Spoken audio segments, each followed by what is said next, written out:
ओम नमः शिवाय। जय माता रानी। दोस्तों, प्रत्येक वर्ष कार्तिक मास की कृष्ण पक्ष की अष्टमी तिथि को अहोई अष्टमी का पर्व मनाया जाता है। इस पर्व में माताएं अपने बच्चों के लिए लंबी उम्र, खुशहाल जीवन व सुख समृद्धि के लिए निर्जला व्रत रखते हैं। इस व्रत में माता पार्वती की पूजा का विधान है। ऐसी मान्यता है, अहोई अष्टमी के दिन जो भी कोई महिला माता पार्वती की पूजा अर्चना करती है, माता उनकी सारी मनोकामनाओं को पूरा करती है। अहोई अष्टमी व्रत की कथा। पौराणिक कथा के अनुसार किसी नगर में एक साहूकार अपने 7 बेटों और एक बेटी के साथ रहता था। साहूकार ने सभी बेटे और अपनी एक बेटी का विवाह कर दिया था, जिसके बाद उसके घर में 7 पुत्र वधू भी आ गई। साहूकार की बेटी कार्तिक माह में अपने मायके आई हुई थी और दीपावली के त्यौहार से पहले ही उन्हें अपना घर लीपना था। इसलिए साहूकार के सभी पुत्र वधू उसकी बेटी के साथ जंगल में मिट्टी लेने के लिए गई।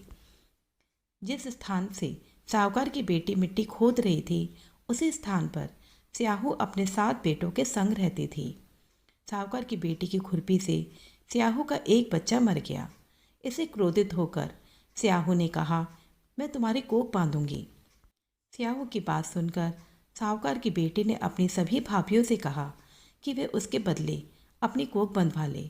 उसके ऐसा करने पर उसकी सबसे छोटी भाभी उसकी बात मान लेती है और उसके बाद साहूकार की छोटी पुत्र वधू के गर्भ से जो भी बच्चे पैदा होते वे 7 दिनों में ही मर जाते।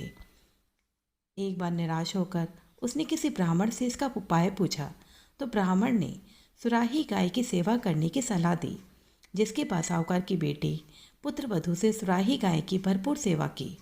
कुछ समय बाद सुराही गाय ने प्रसन्न होकर उससे वरदान मांगने को कहा, जिस पर साहूकार की छोटी पुत्र वधू ने उसे बताया कि एक हादसे में मेरे ननन के द्वारा स्याहू के बच्चे की मौत हो जाने के कारण स्याहू ने मुझे श्राप दिया है, जिसके कारण मेरे बच्चे नहीं होते और मेरी कोख बंधी हुई है। आप मुझ पर प्रसन्न हैं तो मुझे संतान सुख का वरदान दे दें। इसके बाद सुराही गाय साहूकार की छोटी पुत्र वधू को लेकर स्याहू माता के पास पहुंची और वहीं रुककर स्याहू माता की पूजा की और उसने संतान सुख का आशीर्वाद मांगा, जिसके बाद स्याहू माता ने उसे वरदान दिया कि तेरे सभी बच्चे तुझे प्राप्त हो जाएंगे। वहीं अहोई का तात्पर्य अनहोनी के होने से, बदलने से होता है, जैसा कि साहूकार की छोटी पुत्र वधू ने कर दिया और अहोई माता ने उसकी कोख खोल दी।